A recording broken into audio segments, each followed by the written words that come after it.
Parliament elections చాలా వాడివేడిగా ఎండలు ఎంతైతే హాట్గా ఉన్నాయో ఎలక్షన్ హీటింగ్ అంతా కూడా చాలా హీట్ని క్రియేట్ చేస్తుందని చెప్పాలి. సో మొత్తానికి తెలంగాణలో ఉన్న 17 నియోజకవర్గాలలో ఒకవైపు కాంగ్రెస్ 12 నుంచి 14 అంటారు, లేదంటే 14 నుంచి 17 సీట్లు మేమే గెలుస్తున్నామని చెప్తారు.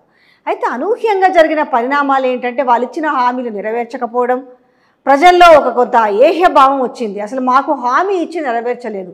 ఈ రకంగా ఏఐసిసికి ఇచ్చిన అంటే సునీల్ కనుగోలు రిపోర్టే 5 సీట్లు గెలవడమే చాలా కష్టమైందని చెప్తున్న నేపథ్యంలో, సో బీఆర్ఎస్ అసలు లేదు అనుకున్న నేపథ్యంలో బీఆర్ఎస్ ఉనికి కూడా పెరిగింది. రాష్ట్ర వ్యాప్తంగా అసలు ఎంపీ ఎన్ని సీట్లు గెలవబోతున్నారు, అసలు నిజామాబాద్లో ఈ పసుపు బోర్డు ప్రత్యేకత ఏంది, ఆ పసుపు బోర్డు గురించి వ్యతిరేకంగా ఇప్పుడు రైతులు వందల సంఖ్యలో నామినేషన్లు కూడా వేశారు. సో అసలు ఏం జరుగుతుంది, ఎలా ఉంది అసలు ఇక్కడ పార్లమెంటు మొత్తం చూసుకుంటే ఎవరు గెలవబోతున్నారు అనే విషయాలన్నింటినీ కూడా మనకి ఇక్కడైనా బీఆర్ఎస్ పార్లమెంట్ సభ్యులు బాజిరెడ్డి గోవర్ధన్ గారు ఉన్నారు. చాలా విషయాలు అడిగి తెలుసుకుందాం. సార్ నమస్తే సార్. నమస్కారం. మొత్తం ఎండలు అట్లనే ఉన్నాయి, అసలు మీకు ఎట్లుందో తెలియదు కానీ ప్రజల్లో అంటే తెలంగాణలో ఉన్న తెలుగు వాళ్ళు ఎక్కడెక్కడ ఉన్నారో చాలా హాట్గా ఉంది. అంటే కాంగ్రెస్ పార్టీ ముందు చూసుకుందాం 12 నుంచి 14 అన్నారు, 14 నుంచి 17 సీట్లు కూడా గెలుస్తామన్నారు. మరొక వైపు మేమేం తక్కువ, మేము కూడా అన్నే సీట్లు గెలుస్తామని బీజేపీ అంటుంది. కొంచెమేంది భారీగానే కొంచెం దిగ్బంధనం చేసిరు బీఆర్ఎస్ పార్టీని, అటు కేసీఆర్ని. కానీ ఆయన పెద్ద ఆయన బయటికి రావడంతో అనూహ్యంగా మళ్ళీ పుంజుకున్న వ్యవహారము 2 సీట్ల నుంచి 6 అంటున్నారు, 7 అంటున్నారు, అంతవరకు వచ్చింది. అంటే బిగ్ ఫైట్ ఇవ్వబోతున్నారు. ఎన్ని గెలుస్తారనే విషయాలు పక్కన పెడితే ఎట్లా ఉంది మన నిజామాబాద్ చూసుకుంటే, అంటే త్రిముఖ పోరు ఉండబోతుందా, ద్విముఖ పోరు ఉండబోతుందా? ఎట్లా ఉందంటే నిజామాబాద్ జిల్లాలో 3 పార్టీలు బాగా ఒకరికొకరు పోటీపడి కంటెస్ట్ చేస్తున్నాం మేము. అంటే వాళ్ళలో ఎట్లా ఉంటుందంటే, ఇప్పుడు బీజేపీ అరవింద్ ధర్మపురి ఉన్నాడు, ఇప్పుడు ఆయన ప్రస్తుతం ఎంపీ ఉన్నాడు. ఆయన కేంద్రంలో ప్రభుత్వం ఉంది, వాళ్ళకు ఉంటే నమ్మకం ఏంటంటే గట్టి నమ్మకం, మేము కూడా గెలుస్తాం అనేది. రెండవది కాంగ్రెస్ పార్టీ క్యాండిడేట్ జీవన్ రెడ్డి గారు ఉన్నారు, వాళ్ళకి మా ప్రభుత్వం స్టేట్లో కాబట్టి మేము కూడా గెలుస్తాం అనుకుంటారు వాళ్ళు. కానీ వీళ్ళిద్దరు గ్రహించింది ఏంటంటే విషయము, ఎవరైతే బీజేపీ ఎంపీ క్యాండిడేట్ ఉన్నాడో, ఆల్రెడీ ఎంపీ ఆయన 5 సంవత్సరాల క్రితం ఆయన కంటెస్ట్ చేస్తున్నప్పుడు ఆయన ఇచ్చిన హామీ ఏదైతుందో పసుపోటు తీసుకొస్తా 5 రోజుల్లో అని చెప్పిండు. 6 నెలలైనా 5 సంవత్సరాలైనా తీసుకురాలేకపోయినది. 1 కాదు 2 కాదు, చాలా మాటలు మాట్లాడినాను. ఈ పార్లమెంటరీ కాన్స్టిట్యున్సీలో దాదాపుగా కోఆపరేటివ్ షుగర్ ఫ్యాక్టరీ ఒకటి ఉంది, నిజాం షుగర్ ఫ్యాక్టరీ 2 ఉన్నాయి బ్రాంచ్లు. ఒకటి బోధన్లో ఉంది, ఇంకోటేమో ముత్తంపేటలో ఉంది, ఎన్సీఎస్ ఏమో నిజామాబాద్లో ఉంది. నేను ఏమన్నాడేటప్పుడు వాగ్దానం చేసేటప్పుడు, నేను పసుపోటు తీసుకొస్తా, ప్రజలు ఎక్కువ మందికి ఈ ప్రాంత ప్రజలు పసుపు పండిస్తారు కాబట్టి స్పైసెస్ బోర్డులో ఉంది కాబట్టి పసుపు సపరేట్గా చేయించేసి పసుపోటు తెస్తా అని చెప్పాడు. అది 5 రోజులు తెస్తాడు గెలిచినాక. అది ప్రభుత్వం ఏర్పడిన తర్వాత 5 రోజులు తెస్తున్నాడు. రెండోది షుగర్ ఫ్యాక్టరీ ఏమైందంటే ప్రభుత్వ పరంగా నేను స్టార్ట్ చేపిస్తా, ఓపెన్ చేపిస్తాను. ప్రభుత్వ పరంగా చేయించలేకపోయాడు. ప్రభుత్వం చేయకపోతే నా సొంత డబ్బులతో చేస్తున్నాడు ఆయన. చాలా పెద్ద పెద్ద గొప్పలు మాట్లాడాడు. ప్రజలు నమ్మింది కూడా, ఏదో ఈ ఎంపీ యువకుడు ఉన్నాడు, రేపు కేంద్రంలో ప్రభుత్వం వస్తే బాగానే చేస్తాడని నమ్మి ఓట్లు వేసినారు. సీఎం గారి కూతురే ఉన్నా కానీ కవితమ్మ గారిని ముడి చేసి ఆయన గెలిపించిన ప్రజలు. గెలిపించిన తర్వాత తెలిసిపోయింది ఏంటంటే వీడిత మాటల గాడి తప్ప చేతల గాడి చేసేటట్లేడు అని తేలిపోయింది 5 సంవత్సరాల కాలంలో.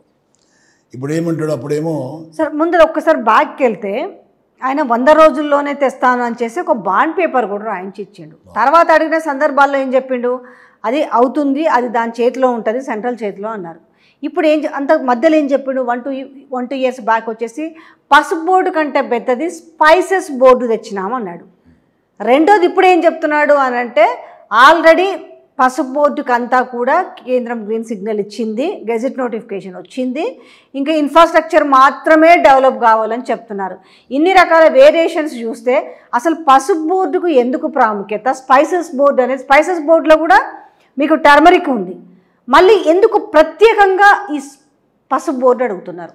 ఒక విషయం ఏంటంటే, మీరు చెప్పిన మాటలు నేను వింటే, ఈ అరవింద్ చెప్పిన మాట ఎట్లా ఉందంటే స్పైస్ బోర్డు తెచ్చినా అన్నాడు. పసుపు బోర్డు కంటే చాలా గొప్పది స్పైసెస్ బోర్డు తెచ్చినా అంటున్నాడు. ఆ స్పైసెస్లే పసుపు ఉంది, చాలామంది తెలియదు. జనంకి ఏంటంటే ఇంట్రెస్ట్, స్పైసెస్ బోర్డులో పసుపు ఉంది కాబట్టి దాన్ని సపరేట్గా పంట ఎక్కువ పండుతుంది కాబట్టి మా ప్రాంతంలో పసుపు సపరేట్గా ఒక బోర్డు పెడితే బాగుంటుంది, దానివల్ల స్పైసెస్ దేనికైతే ఉపయోగపడుతుందో దేశంలో ప్రపంచంలో ఈ పంట మేము పండిస్తున్నా ఒక ధర రావడం లేదు కాబట్టి దీన్ని ఎక్స్పోర్ట్ చేస్తే రంగులకు మెడిసిన్స్కు దేనికో పనికొచ్చింది కాబట్టి మేము ఎక్కువ పంట పండిస్తాము, ఎక్కువ ధర వస్తాయనే ఉద్దేశంతో ఈ ప్రాంత ప్రజలు ఆందోళన వ్యక్తం చేసినట్టు డిమాండ్ చేసింది కాబట్టి ఆ డిమాండ్ని ఆధారం తీసుకొని ఈ వ్యక్తి దాన్ని ఉపయోగించుకున్నాడు. కవితమ్మ గారు కూడా అంతకుముందు ఎంపీ ఉన్నప్పుడు మమ్మల్ని అందరిని తీసుకెళ్ళి నలుగురు చీఫ్ మినిస్టర్ దగ్గర వాళ్ళ కాన్సెప్ట్ తీసుకున్నారు, సంతకాలు తీసుకున్నారు లెటర్లు కేంద్ర ప్రభుత్వానికి. ఆ లెటర్స్ తర్వాత మా రిప్రజెంటేషను రైతులు 300 మంది రైతులు తీసుకుని పోయింది ఢిల్లీకి. మేము అందరం పోయాం. ప్రైమ్ మినిస్టర్ ఆఫ్ ఇండియాని కలిసినాం, మోడీ గారిని కలిసినాం, మేము ప్రెసిడెంట్ ఆఫ్ ఇండియాని కలిసినాం, కామర్స్ మినిస్టర్ని కలిసినాం, రిక్వెస్ట్ చేసినాం. మేము ఎందుకు ఇవ్వలేదంటే మేము బీఆర్ఎస్ కాబట్టి, అక్కడ ఉన్న కేంద్రంలో ఉన్నది బీజేపీ కాబట్టి వాళ్ళు మాకు ఇవ్వలేకపోయారు. డిమాండ్ బాగా చేసినాం, కష్టపడ్డాం మేము. కానీ ఎప్పుడైతే ఈ వ్యక్తి సెకండ్ ఎలక్షన్లో వచ్చిండో దాన్ని ఆసరాగా తీసుకొని రైతుల యొక్క వీక్నెస్ను ఆసరా తీసుకొని నేను గెలిస్తే ప్రభుత్వం ఏర్పడిన తర్వాత బీజేపీ 5 రోజులు తెస్తా అని చెప్పాడు. ప్రజలు నమ్మిండ్రు. ఒక రైట్ ఆమె సీఎం గారు కూతురైనా కానీ ప్రభుత్వం స్టేట్లో ఉన్నా మరి ఆమె చేయలేకపోయింది కాబట్టి చేస్తారనే నమ్మకంతో వేసిన ఓటు వేసిన తర్వాత ప్రజలు అడిగితే దానికంటే మంచిది తెచ్చిన స్పైసెస్ బోర్డు తెచ్చిన నువ్వు తెచ్చేదేముంది? స్పైసెస్ బోర్డు ఏదైనా ఒకటే ఉంటుంది దేశంలో కంట్రోల్ ఉండేది ఒకటే బోర్డు ఉంటుంది. ఆ బోర్డు కేరళలో ఉంది, కొచ్చిలో ఉంది. అది నువ్వు తెచ్చేది అది తీసుకొని రాలేవు ఇక్కడికి. అక్కడ సుగంధ ద్రవ్యాలు ఉంటాయి కాబట్టి తేలేవు నువ్వు. ఇలాచి లవంగాలు ఇంకా ఏదో ఉంటాయి, తేలేవు నువ్వు. ఒక బ్రాంచ్ తెచ్చిన అనుకుంటా, స్పైసెస్ బోర్డు బ్రాంచ్ తెచ్చిన అంటాడు. మన తర్వాత ప్రజలు ప్రశ్నించారు, కాదు తప్పు చేస్తున్నారు. మళ్ళీ ఏం చేసిండు, ప్రైమ్ మినిస్టర్ ద్వారా ఒక గెజెట్ నోటిఫికేషన్ పంపించారు. దాని గురించి సాయం చేసిన అంటాడు. గెజెట్ నోటిఫికేషన్ ఏముంటాయంటే ఇలా పెట్టాలనుకుంటున్నాను మేము, నేను అభ్యంతరాలు ఉన్నాయా మరి సలహాలు ఉన్నాయా చెప్పండి అని చెప్పాడు. అది ఎట్లా ఇస్తుంది దాని పెద్ద ఎదిరిపోయలేదు. జియో ఇష్యూ చేయించి ల్యాండ్ అలొకేషన్ చేసి నువ్వు ఫౌండేషన్ వేస్తే ప్రజలు నమ్ముతారు తప్ప ఏం చేయకుండా నేను గెజెట్ నోటిఫికేషన్ తెచ్చినా లెటర్ ఇది. అప్పుడు ఎలక్షన్లో ఒక లెటర్ ఇచ్చాడు, ఏది స్టాంప్ పేపరు వైరల్ చేసిండు, దీన్ని వైరల్ చేసిండు. ప్రజలు నమ్మే పరిస్థితులు లేరు. అంటే ఇప్పుడు గెజెట్ నోటిఫికేషన్ వచ్చిందంటే మీకు ఏమైనా అభ్యంతరాలు ఉన్నాయా లేవా, క్లియరెన్స్ దానికోసం ఒకటి.